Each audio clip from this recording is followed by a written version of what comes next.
Hello students. So let's start with the lecture number 3 of first chapter of SP, that is corporate finance. In this lecture we will be learning the factors affecting the requirement of fixed capital and factors affecting the requirement of working capital. These both question can be asked for 5 marks in your board exams. So let's start with the session. What are the factors affecting requirement of fixed capital first? ऐसे कौन से factors है या कौन से ऐसे चीज़ें हैं जिसके ऊपर फिक्स कैपिटल डिपेंड करता है। मतलब आपका फिक्स कैपिटल, पहले हमने फिक्स कैपिटल का मीनिंग पढ़ा।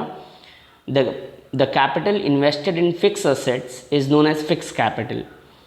कोई भी बिजनेस स्टार्ट करने के लिए हमें सबसे पहले फिक्स असेट्स की ज़रूरत होती है, जैसे कि land and building, plant and machinery, furniture etcetera etcetera. तो किसी बिज़नेस में फ़िक्स असेट्स की कम ज़रूरत होती है, किसी बिज़नेस में फ़िक्स असेट की ज़्यादा ज़रूरत होती है। जैसे कि ऑनलाइन मार्केट में फ़िक्स कैपिटल की कम ज़रूरत होती है, क्योंकि ऑनलाइन मार्केट में लैंड एंड बिल्डिंग की आपकी उतनी ज़रूरत नहीं होती, फर्नीचर मशीनरी की उतनी खास ज़रूरत नहीं होती। बट अगर आपका बिज़नेस फैक्ट्रीज़ का है, अगर आप कोई गुड्स बनाते हो, तो उसमें आपका अगर बिज़नेस बड़ा है तो फिक्स कैपिटल की ज़्यादा ज़रूरत होगी, और फिक्स कैपिटल अगर बिज़नेस छोटा है तो फिक्स कैपिटल की कम ज़रूरत होगी। मतलब फिक्स कैपिटल की ज़रूरत आपके बिज़नेस के हिसाब से है कि आपका बिज़नेस कैसा है, किस चीज़ का है, आपका स्केल ऑफ ऑपरेशंस क्या है, आप कौन सा टेक्नोलॉजी यूज़ करते हो। तो आई होप आपको सबसे पहले क्वेश्चन अच्छे से समझा होगा कि क्वेश्चन क्या कहता है, कौन से ऐसे फैक्टर्स हैं जिसके ऊपर फिक्स कैपिटल डिपेंड करता है, फिक्स कैपिटल कम होगा या ज़्यादा होगा, ऐसे कौन से फैक्टर है। तो सबसे पहला डिपेंड करता है आपके नेचर ऑफ बिजनेस पे, कि आपका बिजनेस का नेचर कैसा है। अगर आपका बिजनेस का नेचर में फिक्स कैपिटल का यूज़ ज़्यादा होता है तो जिसमें फिक्स कैपिटल आपको ज़्यादा चाहिए। Nature of business is the most crucial factor of all the that significantly affects it's fix capital. तो अगर आपका नेचर ऑफ बिजनेस ऐसा है कि जिसमें फिक्स असेट का इस्तेमाल बहुत ज़्यादा होता है, तो उस बिज़नेस में फ़िक्स कैपिटल की ज़्यादा ज़रूरत होगी। डिपेंड करता है आपके साइज़ ऑफ बिज़नेस पे। अगर आपका बिज़नेस का साइज़ बहुत बड़ा है तो फिक्स कैपिटल ऑफ कोर्स ज़्यादा चाहिए। बिज़नेस बड़ा है मतलब लैंड एंड बिल्डिंग ज़्यादा चाहिए, फर्नीचर ज़्यादा चाहिए, मशीनरीज ज़्यादा चाहिए, मोटर कार, कंप्यूटर्स, इन सारी चीज़ों की ज़्यादा ज़रूरत पड़ेगी। बिज़नेस छोटा है तो फिक्स कैपिटल की कम ज़रूरत पड़ेगी। तो डिपेंड करता है आपका बिज़नेस का साइज़ कितना बड़ा है।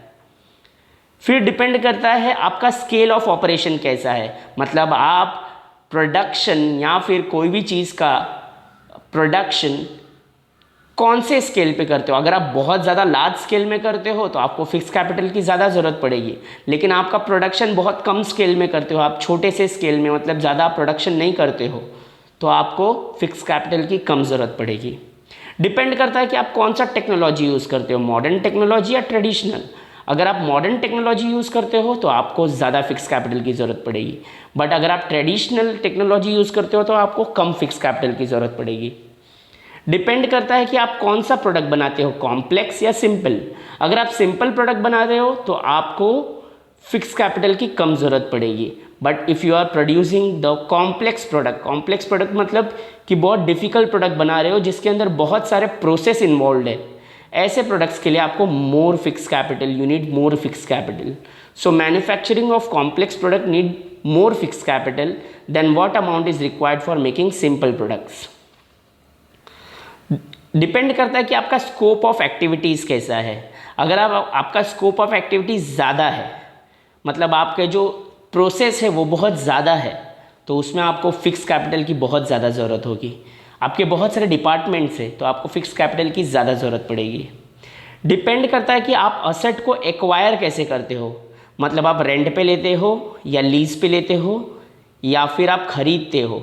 अगर आप रेंट पे लेते हो या लीज़ पे लेते हो तो फिक्स कैपिटल की कम ज़रूरत होगी। लेकिन अगर आप बाय करते हो, उस असेट को खरीदते हो, तो आपको फिक्स कैपिटल की ज़्यादा ज़रूरत पड़ेगी।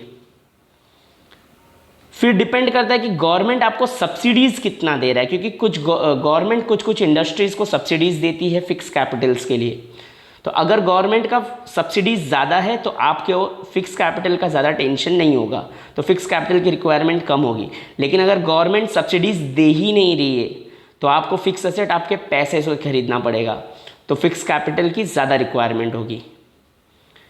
और डिपेंड करता है कि आपका असेट का लाइफ कितना है, डिपेंड करता है कि आप कौन से प्रोजेक्ट में काम कर रहे हो, डिपेंड करता है कि आपका स्टेज ऑफ डेवलपमेंट क्या है बिजनेस का, मतलब आपका एक इनिशियल बिजनेस आप अभी स्टार्ट कर रहे हो या फिर ऑलरेडी आपका बिजनेस सेट है, आपका रेपुटेशन बहुत अच्छा है।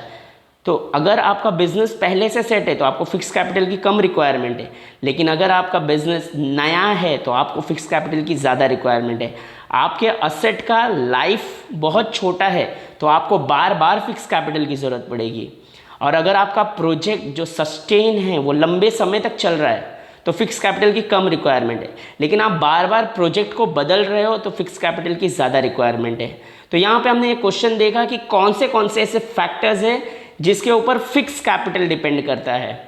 तो ये डिपेंड करता है आपका नेचर ऑफ बिजनेस, आप ऑनलाइन बिजनेस कर रहे हो या फिर ऑफलाइन बिजनेस कर रहे हो, फिजिकल शॉप खोल रहे हो, कौन सा बिजनेस है। डिपेंड करता है साइज़ पे, डिपेंड करता है आपके प्रोडक्शन के स्केल पे, डिपेंड करता है आपके टेक्नोलॉजी, डिपेंड करता है कि आप मैन्युफैक्चरिंग ऑफ सिंपल प्रोडक्ट कर रहे हो या कॉम्प्लेक्स, डिपेंड करता है कि आप कितनी एक्टिविटीज़ कर रहे हो एक बिज़नेस में, डिपेंड करता है कि आप उस असेट को कैसे एक्वायर कर रहे हो, गवर्नमेंट सब्सिडीज़ कितना दे रही है, आपके असेट का लाइफ कितना है। ये क्वेश्चन 5 मार्क्स के लिए आपके एग्जाम में आएगा तो आपको कम से कम 6 to 7 पॉइंट्स विथ मीनिंग लिखना है। जैसे ये क्वेश्चन आ गया कि explain the factors affecting requirement of fix capital. So first you need to write the meaning of fixed capital. Fixed capital means the amount of money invested by the businessman into the fixed assets such as land and building, plant and machinery, furniture, intangible assets such as goodwill, copyright, trademark, etc. And which are the factors, ऐसे कौन से factors है जिसपे fix capital की requirement depend करती है। तो depend करता है आपके साइज ऑफ बिजनेस पे, नेचर ऑफ बिजनेस, आप कितना ज़्यादा प्रोडक्शन करते हो उस पर, आपका बिजनेस मॉडर्न है या ट्रेडिशनल है, इन सारी बातों पे डिपेंड करता है। आइए हम नेक्स्ट क्वेश्चन पढ़ते हैं, that is factors affecting requirement of working capital. Points almost same ही होंगे, जैसा ये फिक्स कैपिटल के पॉइंट्स थे वैसे ही nature of business, size of business, sales scale of operation, यही सारे पॉइंट्स होंगे। तो आइए हम देखते हैं इस क्वेश्चंस को।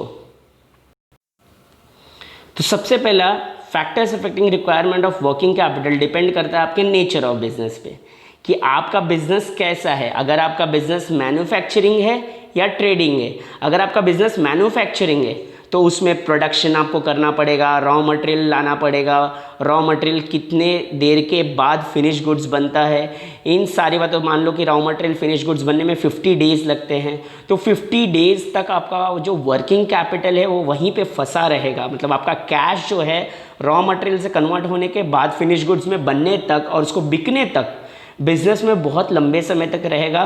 तो आपको वर्किंग कैपिटल की ज़्यादा रिक्वायरमेंट है। लेकिन अगर आपका बिजनेस ट्रेडिंग का बिजनेस है, मतलब आप सिर्फ गुड्स बेच रहे हो, बना नहीं रहे हो, आप किसी और से खरीद के बस बेच रहे हो, तो ट्रेडिंग में क्या होता है, गुड्स बनाना नहीं पड़ता है, बस पैसे से खरीदो और पैसों से बेच दो। तो खरीदने और बेचने में कम वर्किंग कैपिटल की रिक्वायरमेंट है।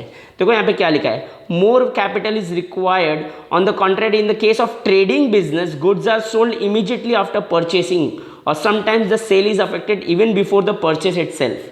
कि कभी कभी हमें गुड्स खरीदने के पहले ही कस्टमर एडवांस दे देता है कि ले भैया एडवांस लो, आप गुड्स मंगा के दे दो।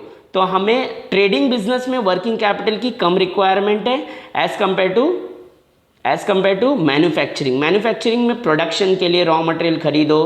देखो यहाँ पे लिखा है, in the case of manufacturing the business takes a lots of time to convert a raw material into finished goods, therefore capital remains invested for a long time in the raw material and semi goods and the stocking of finished goods. दूसरा point depend करता है कि आपका scale of operation, ये भी fix capital में था, ये पॉइंट रिपीट हुआ इसमें भी, कि आपका स्केल ऑफ ऑपरेशन कैसा है। आप लार्ज स्केल में बिजनेस कर रहे हो या स्मॉल स्केल में। अगर आप लार्ज स्केल में कर रहे हो तो आपको चाहिए ज़्यादा वर्किंग कैपिटल, बट अगर आप स्मॉल स्केल में बिजनेस कर रहे हो तो आपको लेस वर्किंग कैपिटल की रिक्वायरमेंट है। There is a direct link between the working capital and the scale of operation. More capital is required in the case of big organisation, whereas working capital is needed in small organisation. तो of course business बड़ा होगा तो working capital ज़्यादा, business छोटा होगा तो working capital कम। Depend करता है कि आपका बिजनेस साइकिल कैसा चल रहा है। अगर आपका बिजनेस साइकिल बूम पीरियड पे चल रहा है, बूम पीरियड पे जहाँ पे सेल्स बहुत हाई है, तो ऐसे टाइम पे आपको बहुत ज़्यादा वर्किंग कैपिटल चाहिए ताकि आपको स्टॉक अवेलेबल रख सको। बट अगर आपका पीरियड डिप्रेशन का पीरियड है, मतलब गुड्स का डिमांड ज़्यादा नहीं है, डिमांड इज़ डिक्लाइनिंग, तो ज़्यादा डिमांड नहीं है तो ज़्यादा स्टॉक रखने की ज़रूरत नहीं, इस टाइम पे आपको कम वर्किंग कैपिटल की ज़रूरत है। तो ये डिपेंड करता है आपके बिजनेस साइकिल पे, आपका जो बिजनेस साइकिल है वो बूम पीरियड पे है या डिप्रेशन पे है। अगर बूम पीरियड पे है तो मोर वर्किंग कैपिटल, बट अगर डिप्रेशन पीरियड पे है तो डिमांड उतना होगा नहीं तो स्टॉक रखने की ज़रूरत नहीं उतना, इसलिए कम वर्किंग कैपिटल की रिक्वायरमेंट है। नेक्स्ट डिपेंड करता है सीजनल फैक्टर पे कि आप जो गुड्स बना रहे हो वो सीजनल है या फिर पूरे ईयर आपको बना के पूरे ईयर बिकता है। देखो यहाँ पे लिखा है some goods are demanded throughout the year. जो goods throughout the year बिकते हैं उनके लिए आपको ज़्यादा वर्किंग कैपिटल की रिक्वायरमेंट है। बट जो सीजनल है goods which are uniform demand the whole year, the production and sale are continuous, consequently such enterprises need little working capital. मतलब कुछ गुड्स जो पूरे साल भर बिकते हैं उसके लिए आपको टेंशन लेने की ज़रूरत नहीं है, वो आप बनाओगे और तुरंत बिकेगा, बनाओगे बिकेगा। लेकिन जो सीजनल है उस गुड्स को आपको बना के स्टॉक करके रखना पड़ता है, फिर उसका जब डिमांड का वेट करना पड़ता है, सीजन का वेट करना पड़ता है, फिर उस सीजन में गुड्स को बेचा जाता है। तो some goods are have seasonal demand but the same products are almost the whole year, so the supply is available readily with the demand. Such enterprises maintain the large stock of raw material and finished goods so that they need a large amount of working capital for this purpose.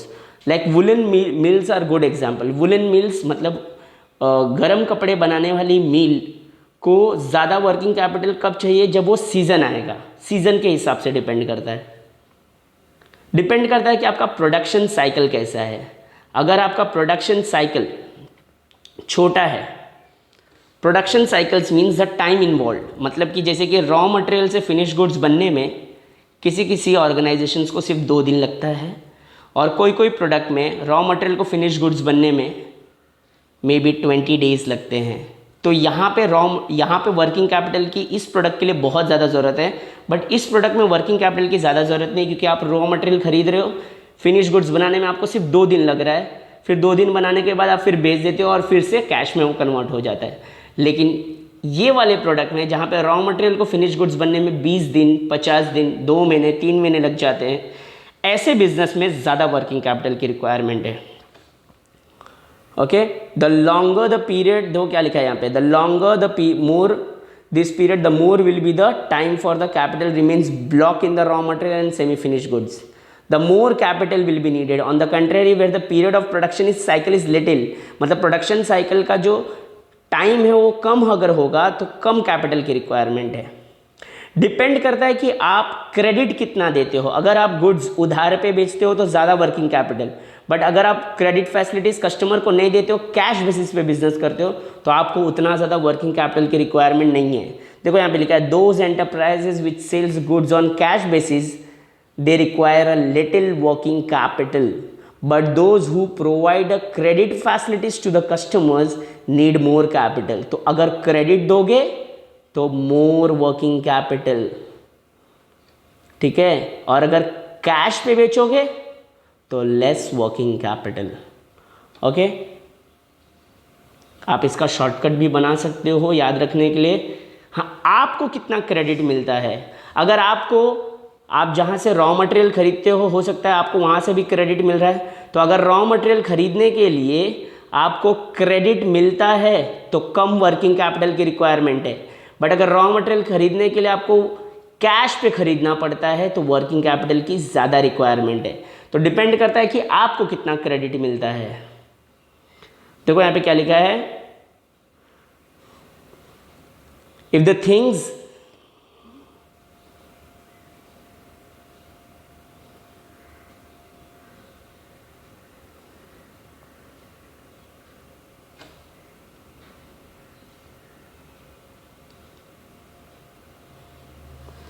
Okay, देखो यहाँ पे क्या लिखा है, if the things are not available on the credit then to make cash payment quickly amount of working capital is will be needed. तो अगर आपको cash देना पड़ता है रॉ मटेरियल खरीदने के लिए तो ज़्यादा वर्किंग कैपिटल की रिक्वायरमेंट है। आपका ऑपरेशनल का एफिशिएंसी कितना है, मतलब आपका जो रॉ मटेरियल है वो फिनिश्ड गुड्स बनने में कितना कम टाइम लेता है, वो उस पे वर्किंग कैपिटल की रिक्वायरमेंट है। Operational efficiency means the efficiency in completing the various business operation. Operating efficiency of every organization happen to be a different. Some example is given here. यहाँ पे आप examples भी देख सकते हो।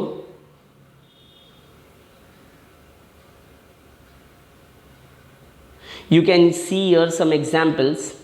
Converting a raw material into finished goods at the earliest. अगर raw material को finish goods बनाने में बहुत कम टाइम लगता है, बहुत जल्दी क्विकली बन जाता है, ऐसे टाइम पे कंपनी की एफिशिएंसी ज़्यादा होने के कारण उनको कम स्टॉक करके रखना पड़ता है, इसलिए स्टॉक कम रखने की वजह से उनका वर्किंग कैपिटल की रिक्वायरमेंट भी कम है। लेकिन आपका अगर एफिशिएंसी कम है, आपका रॉ मटेरियल को फिनिश गुड्स बनने में टाइम बहुत ज़्यादा लगता है, तो आपको ज़्यादा वर्किंग कैपिटल की रिक्वायरमेंट है। नेक्स्ट, डिपेंड करता है कि आपके पास रॉ मटेरियल की अवेलेबिलिटी कितना है ना। अगर आपको रॉ मटेरियल ईजिली अवेलेबल मिलता है मार्केट में, मतलब जैसे ही जाओ आप खरीदने आपको रॉ मटेरियल मिल रहा है, तो ऐसे टाइम पे आपको कम वर्किंग कैपिटल की रिक्वायरमेंट है। लेकिन आपका ऐसा बिजनेस है जिसमें आपको रॉ मटेरियल बहुत दूर से लाना पड़ता है और जो पूरे ईयर नहीं मिलता और पास में नहीं मिलता, तो ऐसे टाइम को आपको पूरे साल भर का रॉ मटेरियल आपको एक ही बार खरीद के रखना पड़ता है। तो ऐसे टाइम पे ज़्यादा से ज़्यादा कैश जो है रॉ मटेरियल में फंस जाते हैं, ब्लॉक हो जाते हैं। तो ऐसे टाइम पे आपको ज़्यादा वर्किंग कैपिटल की रिक्वायरमेंट है। ठीक है, डिपेंड करता है कि ग्रोथ प्रोस्पेक्टस कैसा है, ठीक है, बिजनेस का स्केल कैसा है, बिजनेस का बिजनेस ऑपरेशन कैसा है। अगर ग्रोथ अच्छा है बिजनेस का, तो ऐसे टाइम पे वर्किंग कैपिटल की रिक्वायरमेंट कम होगी। बट ग्रोथ अच्छा नहीं है, तो ऐसे टाइम पे स्टॉक अवेलेबल रखने के कारण वर्किंग कैपिटल की रिक्वायरमेंट कम होगी। डिपेंड करता है कि मार्केट में कंपटीशन कितना है। कंपटीशन ज़्यादा है तो वर्किंग कैपिटल आपको ज़्यादा रखना पड़ेगा to meet the demand of the consumers. But अगर मार्केट में कंपटीशन कम है, तो ऐसे टाइम पे कंज्यूमर को आपके ऊपर ही डिपेंड होना पड़ेगा, तो ऐसे टाइम पे वर्किंग कैपिटल की रिक्वायरमेंट कम होगी। महंगाई, मार्केट में इन्फ्लेशन कितना है, अगर इन्फ्लेशन ज़्यादा है, देखो inflation means the rise in price, in such situation more capital is required. तो अगर मार्केट में इन्फ्लेशन ज़्यादा है, इन्फ्लेशन के वजह से ज़्यादा वर्किंग कैपिटल की रिक्वायरमेंट होगी आपको, और अगर इन्फ्लेशन कम है तो कम वर्किंग कैपिटल की रिक्वायरमेंट होगी। तो इस तरह से तुम लोगों को ये क्वेश्चन लिखना है, 5 मार्क्स का है, मिनिमम 6 to 7 पॉइंट्स आप अच्छे से याद करके रख सकते हो। तो इस वीडियो में इतना ही। हमने टोटल इस चैप्टर के 3 वीडियोस देखे। सबसे पहले हमने कॉर्पोरेट फाइनेंस का मीनिंग और सिग्निफिकेंस देखा। सेकंड वीडियोस में हम लोगों ने देखा फिक्स कैपिटल और वर्किंग कैपिटल के डिफरेंशिएशंस देखे हम लोगों ने, उसके मीनिंग देखे, डेफिनेशंस देखे। थर्ड वीडियो में हमने देखा अभी कि factors affecting requirement of fix capital and factors affecting requirement of working capital. Thank you.